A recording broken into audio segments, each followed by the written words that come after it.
आज नया चैप्टर शुरू करेंगे, light, reflection and refraction. Reflection हम पहले भी पढ़ चुके हैं, रिफ्रैक्शन हमारे लिए नया है, लेकिन बुक में दोनों चीजें दी गई हैं।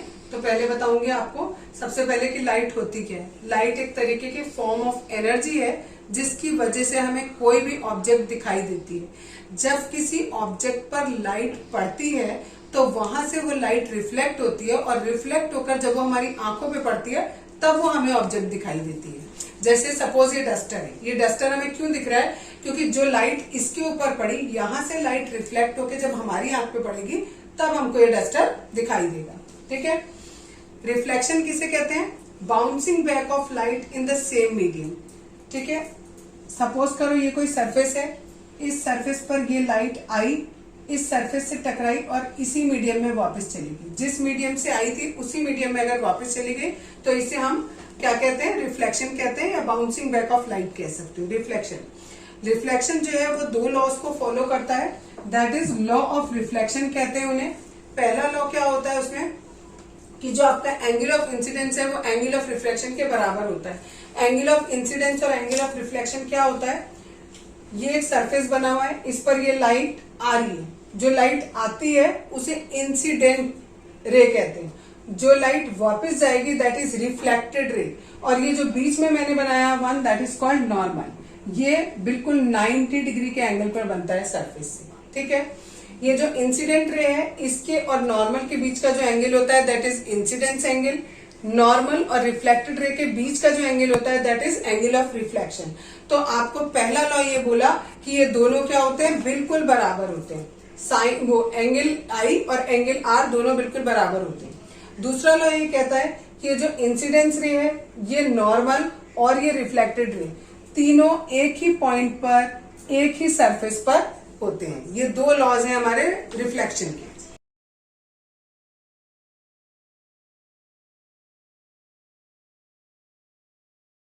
आज बताऊंगी characteristics of image form by a plane mirror. अगर हमारे पास बिल्कुल प्लेन मिरर है, प्लेन मिरर इस तरीके का, ये हमने पॉलिश कर दी। प्लेन मिरर कौन सा होता है? जिसमें हम अपना फेस देखते हैं घर पे, जो हम नॉर्मली यूज करते हैं मिरर, उसको हम प्लेन मिरर बोलते हैं। उससे जो इमेज बनेगा उसकी कैरेक्टरिस्टिक्स बतानी है, यानी उसकी खास बातें बतानी है। पहली खास बात उसकी क्या है कि जो भी ऑब्जेक्ट का साइज होता है सेम वही साइज और वही शेप होता है इमेज का। ठीक है। आप जितने मोटे या पतले हो, आप जितने लंबे हो, उतने ही आपको मिरर में दिखाई भी दोगे। ठीक है। अगर यहाँ हमने ऑब्जेक्ट रखी है तो जितनी लंबी यहां से लेकर यहां तक इतनी लंबी ऑब्जेक्ट है तो हमें इमेज भी कैसे मिलेगी? बिल्कुल इतनी ही लंबी मिलेगी। ठीक है। और उसका शेप और साइज दोनों चीज सेम होगी। दूसरा, इरेक्ट होगी और वर्चुअल होगी। इरेक्ट का मतलब होता है सीधी। यहाँ सिर ऊपर है, पैर नीचे है, तो आपको यहाँ पर भी ऐसे मिलेगा, सिर ऊपर और पैर नीचे। ठीक है। और जब इस तरीके की इमेज मिलती है तो उसे हम वर्चुअल इमेज कहते हैं।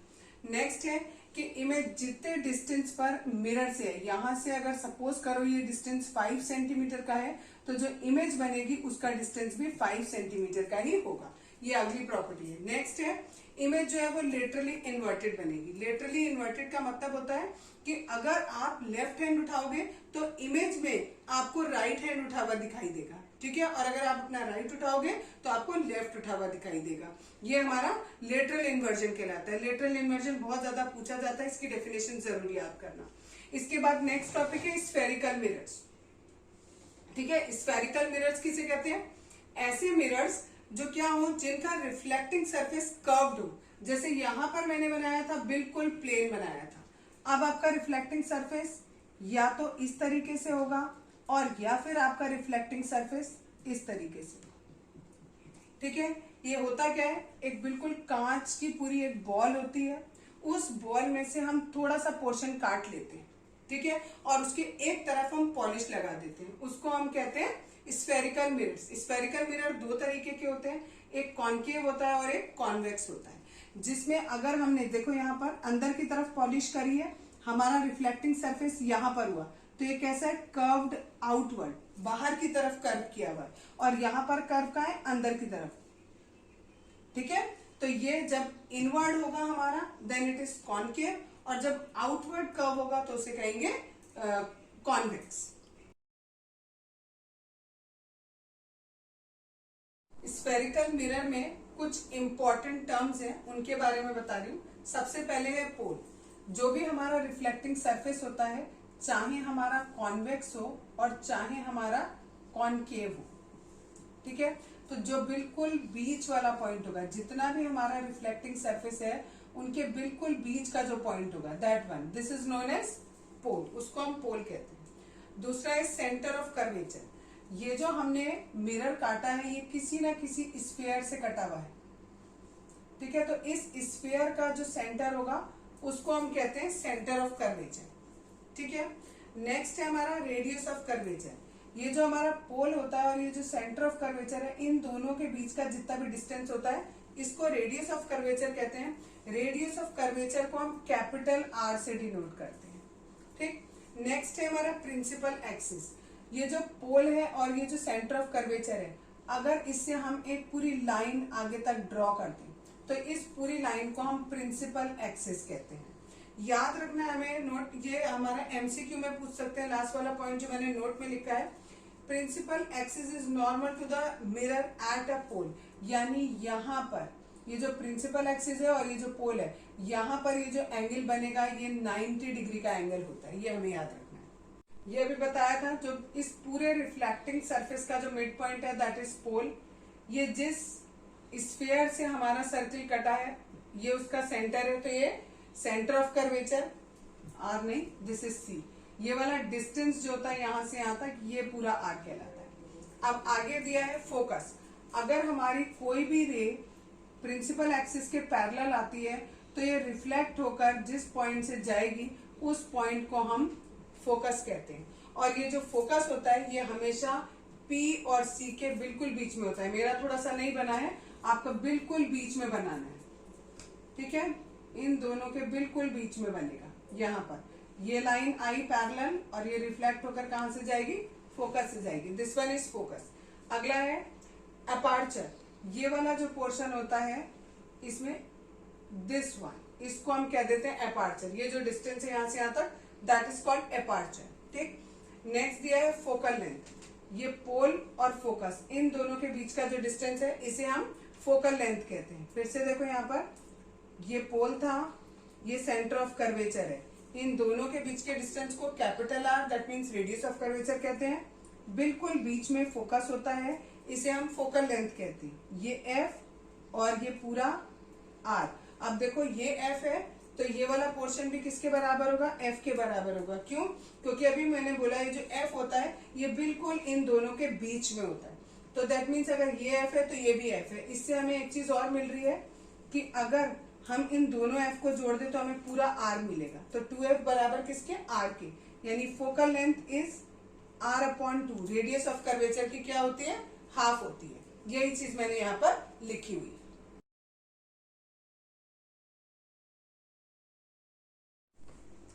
आज बताऊंगी image formation bye spherical mirror. जो हमारे स्फेरिकल मिरर थे दो तरीके के बताए थे, एक कॉनकेव एंड दूसरा कॉन्वेक्स। उसके द्वारा जो इमेजेस बनती हैं या किसी भी ऑब्जेक्ट की जो इमेज बनेगी उसके लिए वो इमेज कैसे कैसे बनेंगे वो बताऊंगी। सबसे पहले जो है हम इमेज बनाते हैं उनको हम रे डायग्राम कहते हैं।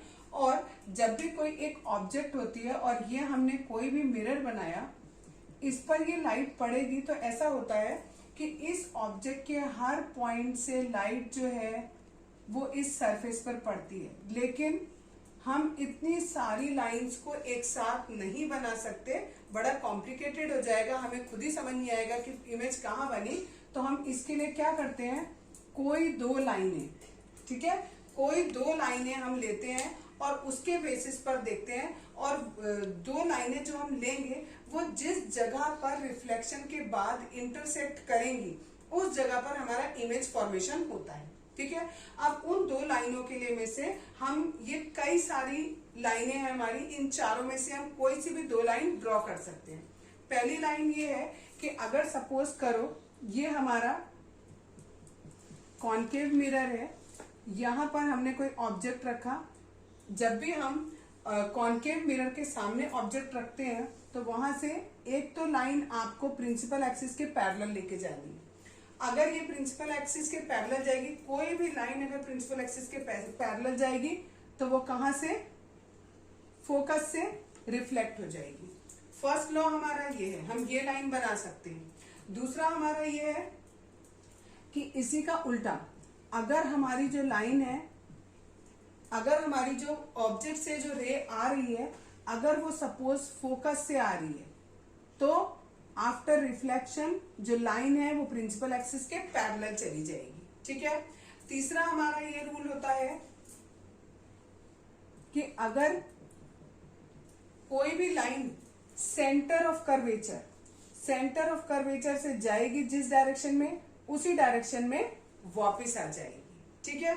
और चौथा होता है कि अगर ये रिफ्लेक्टिंग सरफेस है, ये प्रिंसिपल एक्सिस है, कोई एक एंगल बनाते हुए ये लाइन यहाँ आई, तो जितना एंगल ये यहाँ बनाएगी उतना ही एंगल बनाते हुए ये रिफ्लेक्ट हो जाएगी। इन चार में से कोई दो रेज हम बनाएंगे और वो दो रेज जिस जगह पर रिफ्लेक्शन के बाद इंटरसेक्ट करेंगी वहां पर हमारा इमेज बनेगा।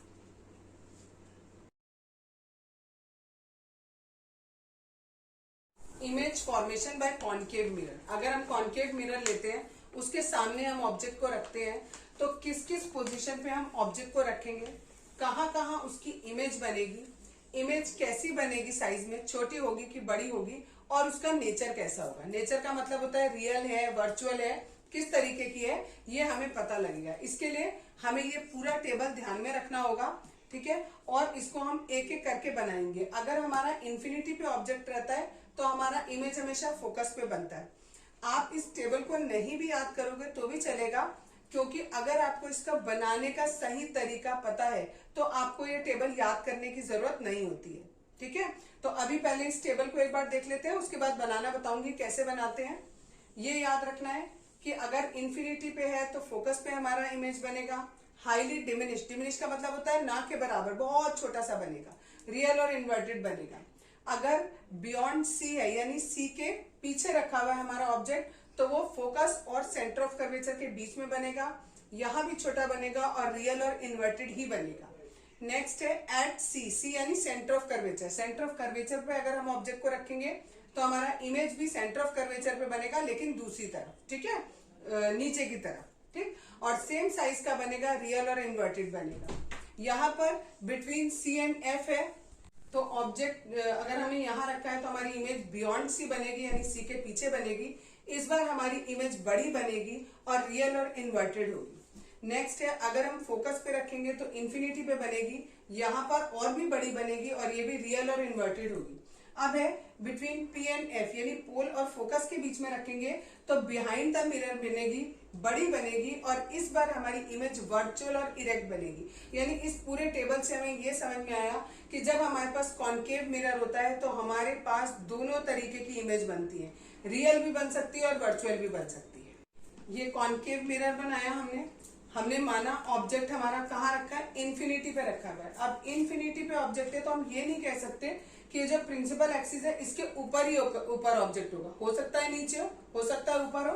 तो हमने एक इमेजनरी मान लिया कि हमारी ऑब्जेक्ट जो है वो इतनी बड़ी है सपोज। ठीक। जब इतनी बड़ी होगी तो हमने एक लाइन यहां से पैरेलल ली, ये प्रिंसिपल एक्सिस के कहाँ जाएगी, बिल्कुल पैरेलल जाएगी। ठीक है। जब ये पैरेलल जाएगी तो ये कहां से होके जाएगी, फोकस से होके जाएगी। ठीक। इसी तरीके से ये वाली जो जगह है, यहां से भी हमने बिल्कुल पैरेलल लाइन ड्रॉ करी और ये भी कहां से होकर जाएगी, फोकस से होके जाएगी। तो दोनों लाइन हमारी कहां पर मिल रही है, फोकस पे मिल रही है। तो दैट मीन्स अगर हमने इन्फिनिटी पे ऑब्जेक्ट रखा है तो वो कहां पर मिलेगा, फोकस पे उसकी इमेज मिलेगी। ठीक है। और हाईली डिमिनिश क्यों बोला, देखो यहाँ पर ऑब्जेक्ट का साइज इतना बड़ा है, ये ऑब्जेक्ट मान लो ये ए और ये बी, ये ऑब्जेक्ट का साइज है, तो इमेज हमें कैसी, बिल्कुल एक पॉइंट के रूप में मिल रही है, बिल्कुल एक डॉट मिल रही है, इसलिए उसको बोला हाईली डिमिनिश्ड है। ठीक है। और रियल और इन्वर्टेड है। क्यों है रियल और इन्वर्टेड, बिकॉज यहाँ पर हम ये मान के चले कि ऑब्जेक्ट इस तरीके से, और यहाँ पर जो मिला है एक्चुअली यहाँ पर आपको दिखाई नहीं देगा कि क्यों रियल और इन्वर्टेड है। दूसरा जो केस करेंगे उसमें बहुत अच्छे से समझ में आएगा कि रियल और इन्वर्टेड क्यों होता है। ठीक। सेकंड केस देखते हैं, एक बार यही वाला दोबारा देखो दो लाइन हमने ये वाली बनाई, एक ये पैरेलल गई और फोकस से होके गई। ठीक है। दूसरी वाली हमने सेम बनाई है, आप नीचे भी बना सकते हो, ऊपर भी बना सकते हो, और दोनों में से एक जगह पर भी बना सकते हो। और जो दूसरी लाइन हमने बनाई है वो सेंटर ऑफ कर्वेचर से गई और सेंटर ऑफ कर्वेचर से ही वापस आ गई। ठीक है, सेंटर ऑफ कर्वेचर से जो लाइन जाती है वो वापस आती है।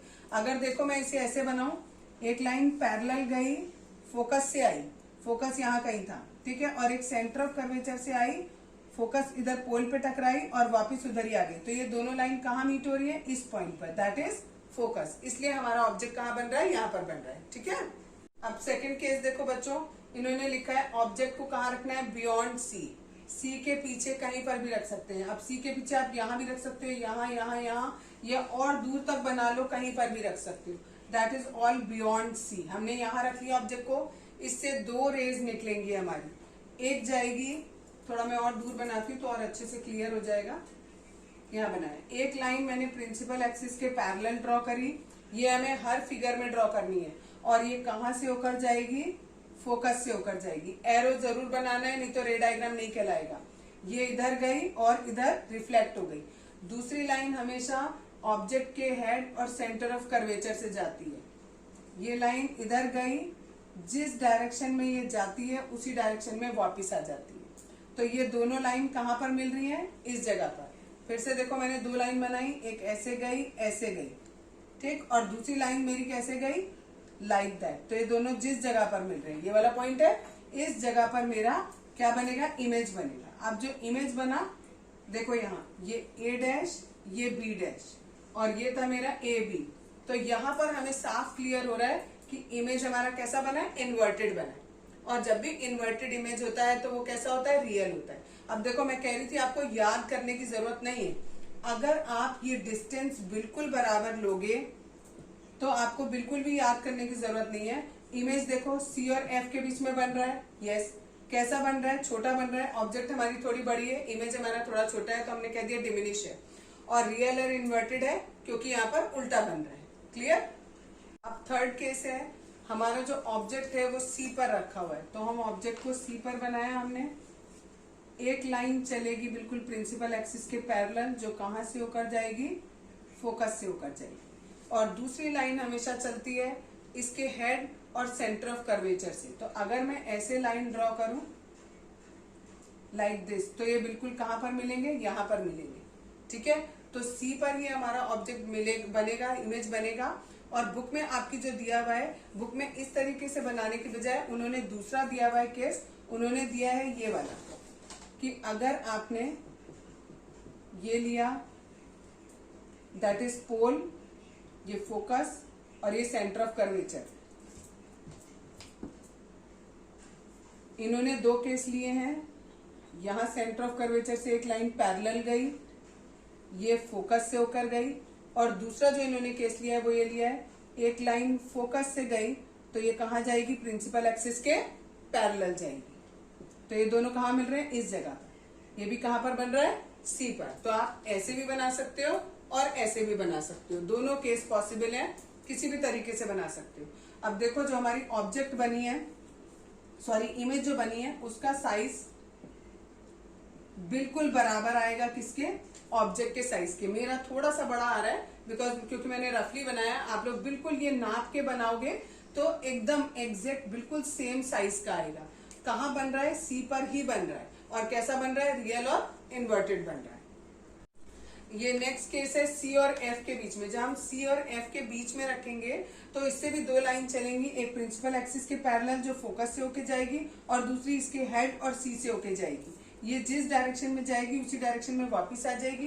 ये दोनों की दोनों जिस जगह पर मिलेंगी, ये क्या है? सी के बाद में मिलेंगी, इसलिए हम इसे बियॉन्ड सी कह रहे हैं। और साइज में कैसी है? बड़ी है, रियल और इन्वर्टेड है। नेक्स्ट केस बता रही हूँ, जब हमारी ऑब्जेक्ट फोकस पे रखी हुई है तो हमारा इन्फिनिटी पे बनेगा। देखो, हमने ऑब्जेक्ट रखी फोकस पर, एक लाइन गई प्रिंसिपल एक्सिस के पैरेलल, और ये कहाँ से होकर जाएगी? फोकस से होकर जाएगी।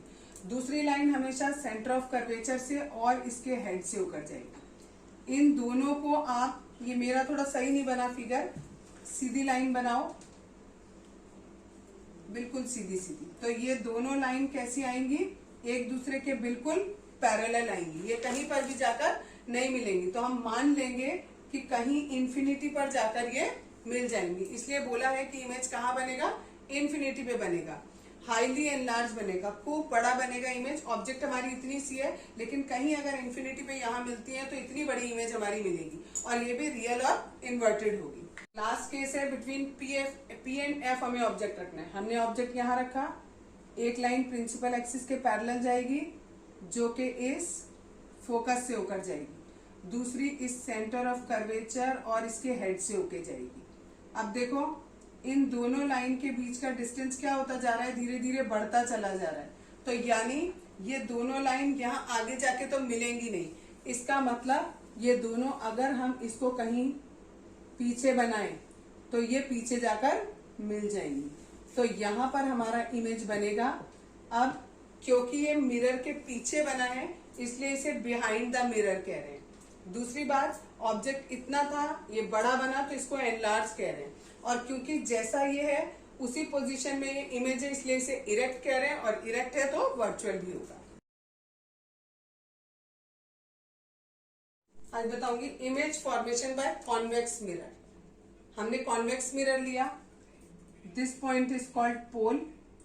थोड़े डिस्टेंस पर आप फोकस ले लो, ध्यान रखना है जितने डिस्टेंस पर फोकस लिया है उतने ही डिस्टेंस पे आपको सेंटर ऑफ कर्वेचर लेना है। अब हमें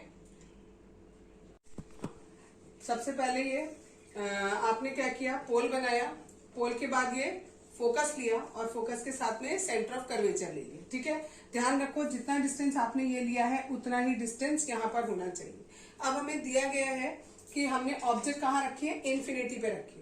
इन्फिनिटी पे ऑब्जेक्ट है तो हमें नहीं पता कि ऑब्जेक्ट कितनी बड़ी है और किस जगह पर रखी हुई है, तो हमने मान लिया हमारी ऑब्जेक्ट इतनी बड़ी है। ठीक, लाइन लेके जाएंगे पैरेलल, ये पैरेलल लाइन लेके गए हम, यहां से भी हम एक लाइन पैरेलल लेके गए। ठीक, अब ये कहां को जाएंगे, क्योंकि ये कॉन्वेक्स मिरर है तो हमें लगेगा कि ये जो लाइन है वो कहां से आ रही है, फोकस से आ रही है। ठीक है, बनाते ऐसे ही है, ये पैरेलल लाइन लेके गए, अगर ये कॉन्केव होता तो पैरेलल लाइन लेके आते तो वो फोकस से होके जानी चाहिए थी। ठीक है, अब यहाँ क्योंकि मिरर आ गया तो अंदर तो जा नहीं सकती, तो हमें ऐसा लगता है कि यहाँ से लाइन किधर से आ रही है, फोकस से आ रही है, और बिल्कुल स्ट्रेट लाइन बननी चाहिए ये वाली। सिमिलरली हमें यहाँ पर भी हमने ऐसी बनाया, ये हमें लगेगा कि फोकस से आ रही है और इसको हम ऐसे बनाएंगे, ये यहाँ से क्या हो गई, रिफ्लेक्ट हो गई लाइन। ठीक, तो जो भी आपका ऑब्जेक्ट होगा उसका जो, अगर वो इन्फिनिटी पे रखा है तो उसका जो इमेज बनेगा वो हमेशा कहाँ बनेगा, फोकस पे बनेगा। अब देखो ऑब्जेक्ट है इतना बड़ा और इमेज क्या बन रहा है, बिल्कुल डॉट के जैसा, तो इसलिए हम इसको हाईली डिमिनिश बोल रहे हैं। कहां पर बन रहा है, एफ पर बन रहा है, मिरर के पीछे बन रहा है, बिहाइंड द मिरर बोला, और वर्चुअल है और इरेक्ट बनेगा। अब दूसरी पोजीशन देखेंगे। अब हमने ऑब्जेक्ट को कहाँ रखा है, बिटवीन इन्फिनिटी एंड पोल। ठीक है, जो हमारा कॉन्वेक्स मिरर होता है उसमें हमारे 6 केस नहीं होते, केवल 2 केस होते हैं। पहले केस में हमने इन्फिनिटी पे रखा था और दूसरे केस में इन्फिनिटी और इस पी के बीच में हम कहीं पर भी रख सकते हैं, चाहे हम यहाँ रखें, चाहे यहाँ, चाहे यहाँ, चाहे यहाँ, कहीं पर भी रख सकते हैं। बस इन्फिनिटी पे नहीं रखना क्योंकि वो केस हम कर चुके। सपोज करो हमने ऑब्जेक्ट को यहाँ रख दिया, इस ऑब्जेक्ट से फिर से 2 रेज चलेंगी, एक हमारी चली प्रिंसिपल एक्सिस के पैरेलल चलेगी और ये कहां से जाएगी, ये रिफ्लेक्ट हो जाएगी और हमें लगेगा ऐसा कि ये कहां से आ रही है, फोकस से आ रही है। ये वाली लाइन रिफ्लेक्ट हो जाएगी। दूसरी लाइन हमेशा कहां से चलती है, इस ऑब्जेक्ट के हेड से और सेंटर ऑफ कर्वेचर से। इस लाइन को मिला दो लाइक दैट। ठीक है, अच्छा जितनी लाइन ना मिरर के इस तरफ है उसको आप बोल्ड दिखा दो, जो बाद वाली है उसे डॉट करके दिखा दो। क्यों ऐसे दिखा रहे हैं हम, क्योंकि इससे हमें पता लग रहा है कि ये हम मान रहे हैं और ये एक्चुअल में हो रहा है हमारा। ठीक है, तो ये दोनों कहां पर मिली, इस पॉइंट पर। तो देखो ये अगर ऑब्जेक्ट थी तो ये हमारी इमेज हो गई, जिस तरीके से ऑब्जेक्ट है उसी तरीके की इमेज है। ठीक है, तो ये इरेक्ट बनी, इरेक्ट है तो वर्चुअल होगी, पी और एफ के बीच में बनेगी। ठीक है, और बिहाइंड द मिरर, मिरर के पीछे बनेगी। अब मैंने ये केस बनाया, देखो इतनी दूर पे मैंने रखा। अभी मैं एक और केस तुम्हें दिखा रही हूं, अगर मैं इसी को और थोड़ा दूर रखूं, ठीक है, सेम कहीं पर भी रख दूं, मेरा हमेशा जो इमेज बनेगा वो हमेशा एफ और पी के बीच में बनेगा। अगर मैंने यहां पर ऑब्जेक्ट रखा, फिर से होगा, एक लाइन प्रिंसिपल एक्सिस के पैरेलल जाएगी, जो हमें लगेगा कि कहां से आ रही है, फोकस से आ रही है, लेकिन इस डायरेक्शन में रिफ्लेक्ट हो जाएगी, और दूसरी लाइन यहां से और इस जगह से। अभी भी देखो, जो हमारी दोनों लाइन है वो इस जगह पर मीट कर गई। ठीक है, तो हमेशा क्या होगा, चाहे हम इस डिस्टेंस में कहीं पर भी ऑब्जेक्ट को रख दें, जो हमारी इमेज बनेगी वो हमेशा इस P और F के बीच में बनेगी। जितना इसका साइज होगा उससे छोटी होगी, और वर्चुअल होगी, और इरेक्ट होगी, और बिहाइंड द मिरर होगी। केव मिरर कहाँ कहाँ यूज करते हैं? शेविंग में, मेकअप में, या फिर डेंटिस्ट यूज करते हैं। किसी भी ऑब्जेक्ट का जो साइज है वो बड़ा हो जाए, उसके लिए आप ये यूज किया जाता है। दूसरा है used as a reflector in torch. जो टॉर्च होते हैं उनमें पीछे जहां बल्ब होता है उसके चारों तरफ का जो पोर्शन होता है, वहां एज अ रिफ्लेक्टर के रूप में हम कॉन्केव मिरर का यूज करते हैं, या फिर हेडलाइट्स ऑफ व्हीकल में यूज किया जाता है। सोलर फर्नेसेस जो होते हैं उनमें भी इसका कॉन्केव मिरर का यूज किया जाता है, क्योंकि कॉन्केव मिरर क्या करता है, जितनी भी सन की लाइट होती है उसको एक जगह कंसंट्रेट कर देता है। हमने ये पढ़ा है ना कि अगर हमारे पास ये कॉन्केव मिरर है, सपोज ये मैंने कॉन्केव मिरर बनाया, जितनी भी इसके ऊपर लाइट पड़ेगी ये सबको फोकस पे कंसंट्रेट कर देगा, सारी की सारी लाइट यहाँ ले आएगा। तो यहाँ पर ये जो सोलर फर्नेस है इसमें भी हम ऐसा ही करते हैं कि ये जो रिफ्लेक्टिंग सरफेस होता है ये इतनी दूर पे बनाते हैं जितनी दूर पे उसका फोकस होता है। ठीक है, तो सारी की सारी लाइट सन की एक जगह पर फोकस हो जाती है, जिससे जो भी आपका फर्नेस है वो बहुत जल्दी हीटअप हो जाता है और आपका खाना जल्दी पक जाता है। नेक्स्ट है कॉन्वेक्स मिरर के यूजेस। पहला है, इसको हम रियर व्यू या जो साइड व्यू मिरर्स होते हैं व्हीकल उसमें यूज करते हैं, इससे हमें बहुत दूर का आराम से दिखाई दे जाता है। ठीक है, और दूसरा है used in shops as security mirrors. इसको सिक्योरिटी मिरर्स के रूप में भी यूज किया जाता है। जो शॉप्स होती है बड़ी बड़ी, उनके कॉर्नर्स पर ये लगा दिया जाता है, जिसकी वजह से जो सामने मालिक बैठा होता है उसको दोनों तरफ का दिखाई देता है।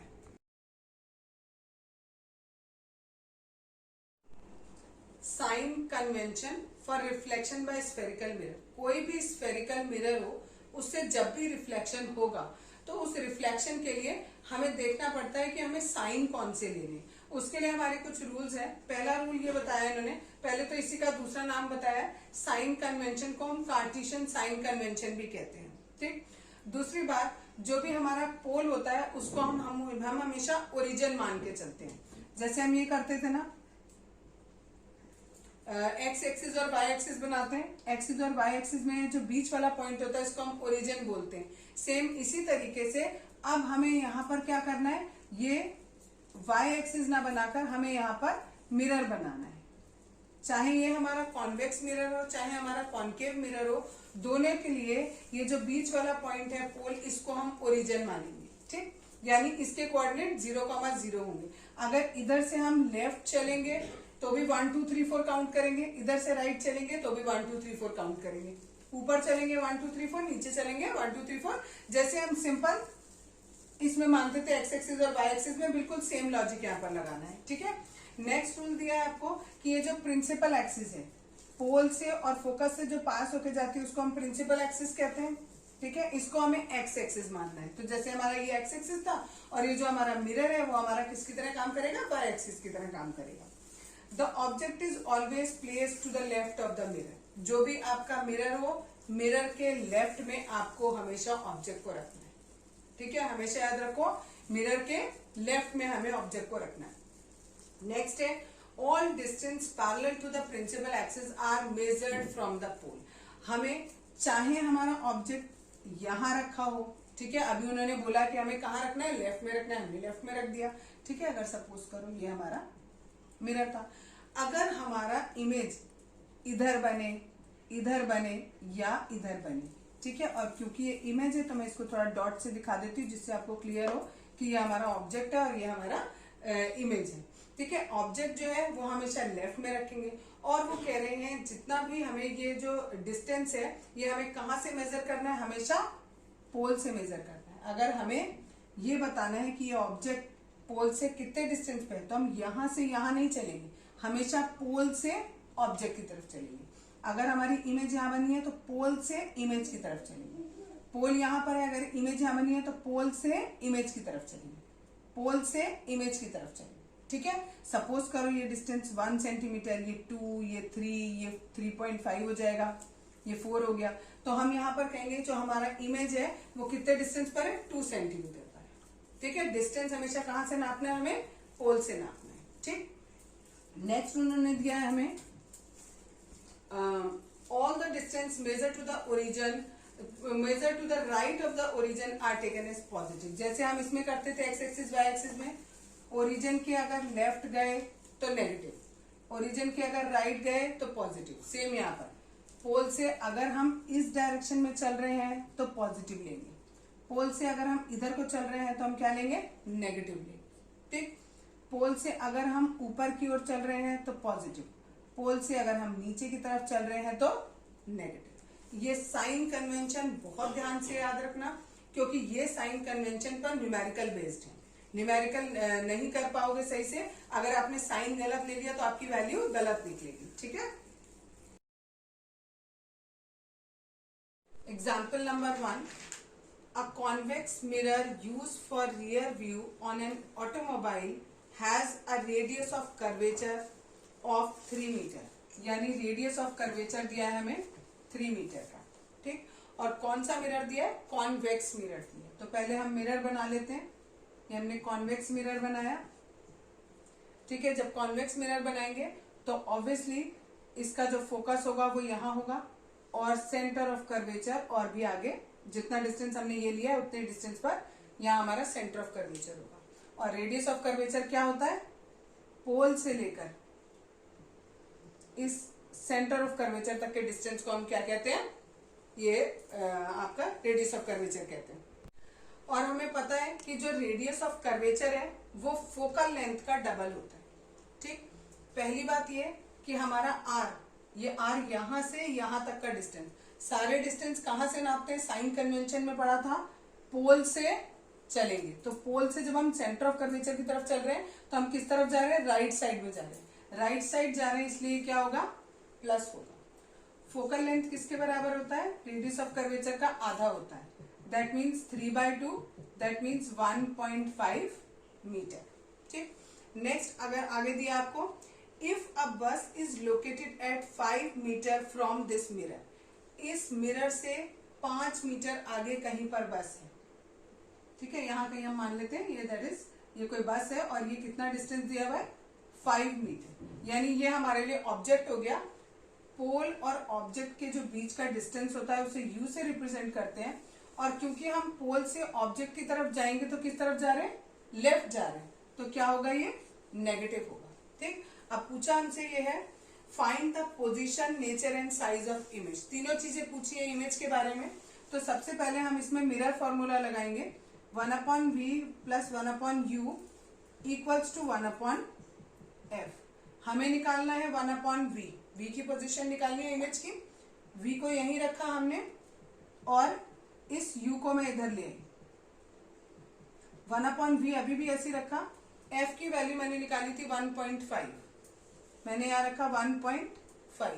पहले इसको थोड़ा सॉल्व कर लेते हैं। 1/1.5 है, पॉइंट हटाऊंगी तो एक 0 ऊपर चला जाएगा। ठीक है, अब मेरा हो गया 10/15, इसको 5 के टेबल से कट कर दूं 2/3, तो मैं यहां पर क्या रख रही हूं, सीधे 3/2 हो जाएगा। क्यों हो जाएगा, एक मिनट, अच्छा नहीं, इट्स ओके, 2/3 ही रहेगा, सॉरी। ठीक है, बीच में माइनस का साइन। अब 1/v, v की वैल्यू u की वैल्यू हमारी नेगेटिव है, ये भी नेगेटिव है और ये भी नेगेटिव है, तो ये क्या हो जाएगा, पॉजिटिव 1/5। ये पॉजिटिव 1/5, दोनों का एलसीएम लेंगे, 1/v इज इक्वल्स टू, दोनों का एलसीएम ले लो, 15 आएगा, यहाँ पर 10 और यहाँ पर 3, इट इज 13/15।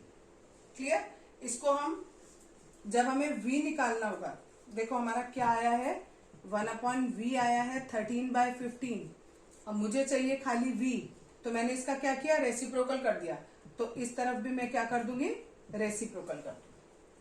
ठीक है, और इसकी वैल्यू हम कैलकुलेट कर लेंगे जितनी भी हमारी वैल्यू आएगी। ये हमारी वैल्यू हो गई v की।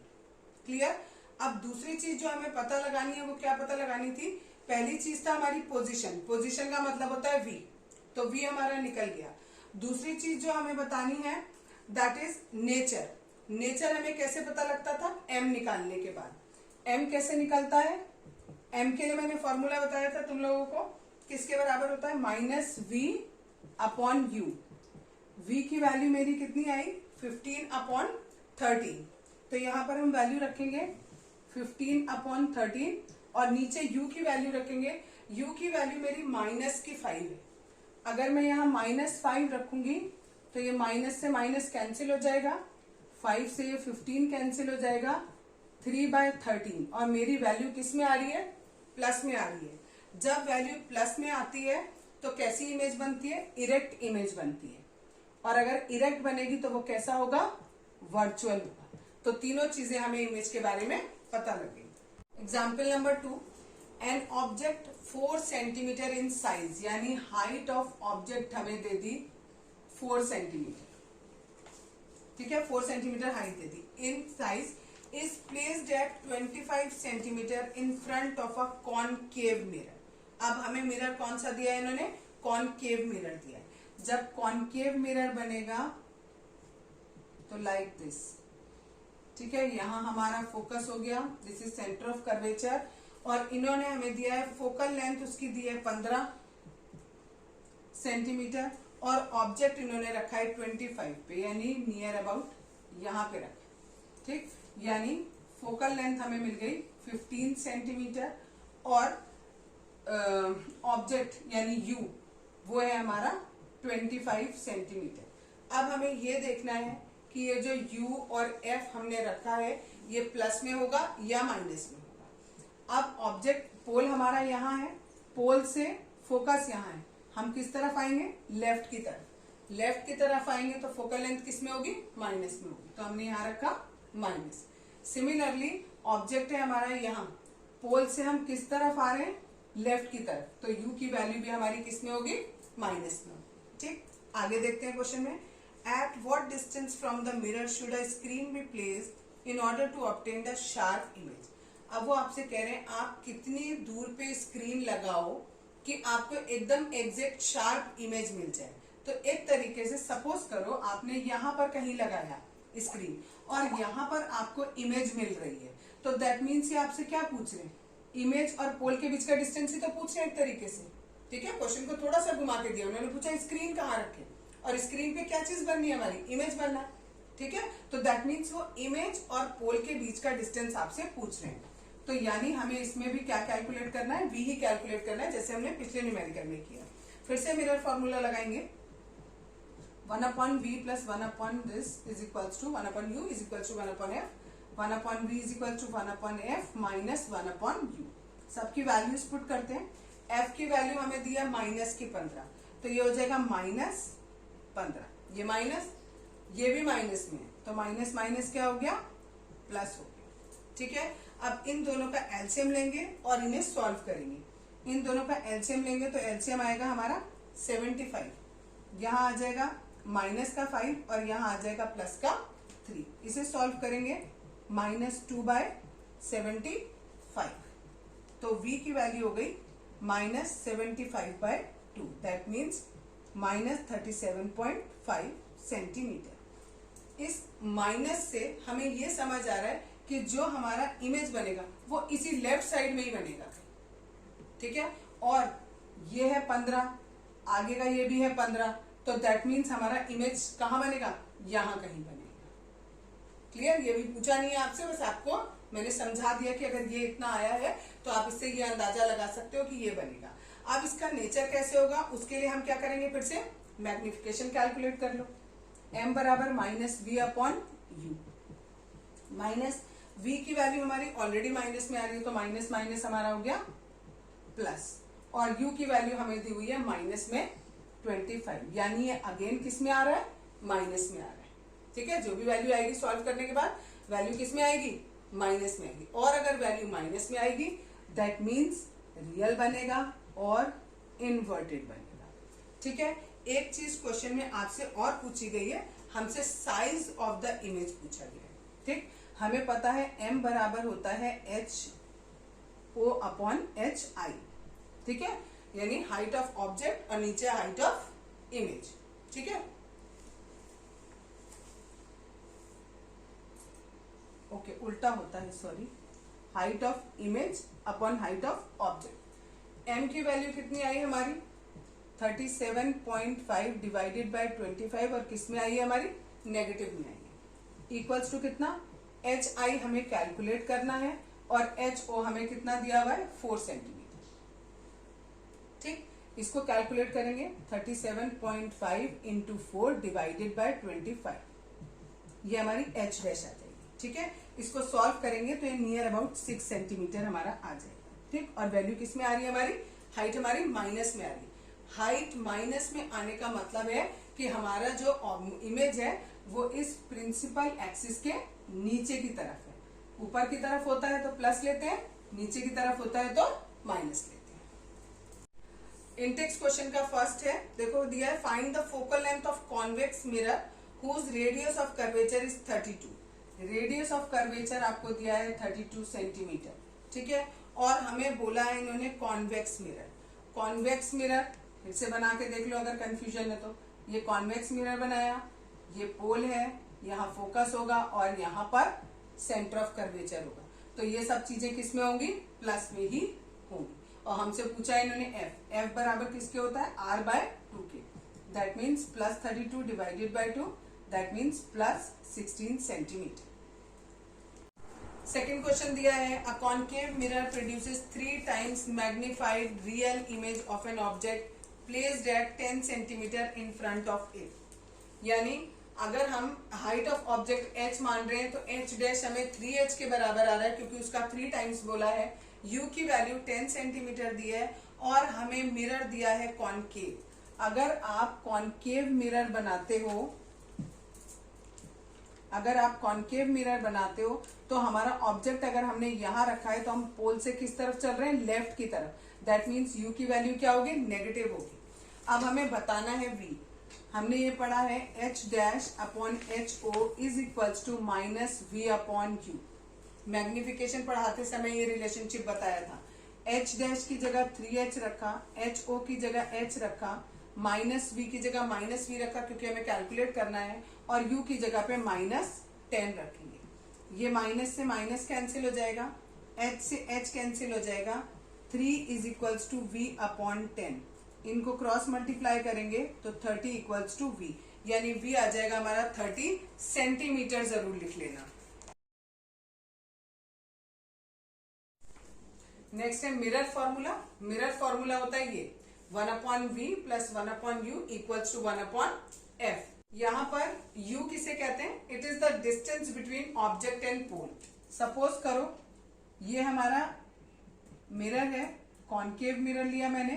ठीक, this is pole, this is focus, this is centre of curvature. अगर मैंने ऑब्जेक्ट को कहीं पर भी रख दिया, this is my object A B, तो ये जो B और P इन दोनों के बीच का जो डिस्टेंस है दैट इज कॉल्ड U। ठीक, अगर हमारे इसकी जो इमेज बनेगी, सपोज करो मेरी इमेज अगर यहां पर बनती, सपोज करो इमेज यहां बनी, तो इसको मैं नाम दूंगी A डैश B डैश। तो B डैश से लेकर P तक ये जो डिस्टेंस है पूरा, ये मेरा कहलाएगा V। ठीक, F इज फोकल लेंथ, इसको हम फोकल लेंथ भी कहते हैं, और ये फोकस और पोल के बीच का डिस्टेंस हुआ। अब देखो इनमें से कौन सा पॉजिटिव लेंगे, कौन सा नेगेटिव लेंगे। ये हमारा कॉन्केव मिरर है, मैंने ऑब्जेक्ट को कहाँ रखा है, यहां पर रखा हुआ है। ठीक है, यहां से लेकर यहां तक का डिस्टेंस, और हमने पढ़ा था साइन कन्वेंशन में हमेशा हमें कहां से कंसीडर करना होता है, पोल से। पोल से हम किस तरफ गए इस डिस्टेंस को कवर करने के लिए, लेफ्ट साइड। तो दैट मीन्स ये जो हमारा u है BP को हम बोलेंगे u, और ये हमारा किस में होगा, नेगेटिव होगा। ठीक, क्यों होगा, क्योंकि पोल से हम किस तरफ जा रहे हैं, लेफ्ट की तरफ चल रहे हैं। ठीक, ये पोल हमारा सेंटर पॉइंट है, अगर इधर चलेंगे तो राइट, इधर चलेंगे तो लेफ्ट, तो हमारा u ये माइनस में हो गया। नेक्स्ट हमारा ये हमारा इमेज बना हुआ है। अब पोल से हम फिर से किस तरफ चले, लेफ्ट चले, क्योंकि हमें ये डिस्टेंस निकालना है। बी डैश पी, ये हमारा माइनस वी कहलाएगा, ठीक है। अब एफ और पी के बीच का डिस्टेंस, फिर से हमें चलना हमेशा हमें से किधर से, पोल से चलना है। तो पोल और फोकस इन दोनों के बीच का जो डिस्टेंस है यानी एफ पी, ये भी हम क्या लेंगे, माइनस एफ लेंगे।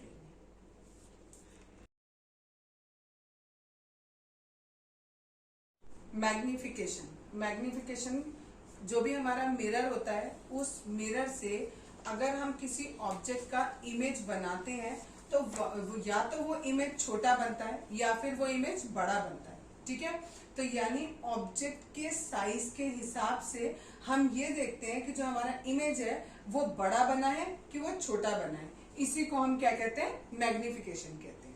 यानी मैग्निफिकेशन किसके इक्वल होता है, हाइट ऑफ द इमेज ऊपर आएगा और नीचे आएगी हमारी हाइट ऑफ ऑब्जेक्ट। इससे हमें पता लगेगा कि हमारी जो वो है ऑब्जेक्ट का इमेज जो बना है वो बड़ा बना है कि छोटा बना है, ठीक है। मैग्निफिकेशन को हम दूसरी तरीके से भी रिप्रेजेंट कर सकते हैं। इसे हम रिलेट कर सकते हैं कि जैसे सपोज आपका ये मिरर है, ठीक है, ये हमने ऑब्जेक्ट रखी, ऑब्जेक्ट का जो पोल से डिस्टेंस होता है उसे यू बोलते हैं। सपोज करो यहाँ पर हमारा इमेज फॉर्म हुआ, ठीक है, तो ये वाला डिस्टेंस हमारा v कहलाएगा। तो वो कह रहे हैं कि आपको जो मैग्निफिकेशन होता है वो v अपॉन यू के बराबर भी होता है और विद माइनस साइन, ठीक है, विद माइनस साइन भी होता है इसमें, ठीक है। ये इसके इक्वल भी होता है। आपको याद रखना है कि मैग्निफिकेशन दो चीजों के इक्वल है। एक तो आपको बोला हाइट का रेशियो, और दूसरी और हमेशा याद रखना है ऊपर क्या रहेगा, इमेज का रहेगा। यहाँ हाइट की बात कर रहे हैं तो इमेज की हाइट हो गई, यहाँ ऑब्जेक्ट की बात करें तो ऑब्जेक्ट की हाइट हो गई। सिमिलरली दूसरा वाला जो हमने बोला है v अपॉन यू वाला, v क्या होता है, distance of image from the pole, और u क्या होता है, distance of object from the pole. ये इसके इक्वल होता है। और अगर हमारी m की वैल्यू माइनस में आती है तो इसका मतलब समझ जाओ कि जो हमारा इमेज है वो कैसा बना हुआ है, रियल बना हुआ है। कई बार आपको क्वेश्चन देंगे पेपर में कि आपके m की वैल्यू आपको दे देंगे, the value of magnification is -3। अब now tell me about the कि आपका इमेज जो है वो किस तरीके का बनेगा, रियल बनेगा कि इन वो वर्चुअल बनेगा, आपको ये बताना है, ठीक। तो अगर आपकी वैल्यू माइनस में है तो हमेशा रियल बनेगा, और अगर आपकी वैल्यू प्लस में है तो हमारा वर्चुअल बनेगा। इसको अच्छे से याद रखना क्योंकि अभी न्यूमेरिकल करेंगे तो उसमें इसका यूज आएगा।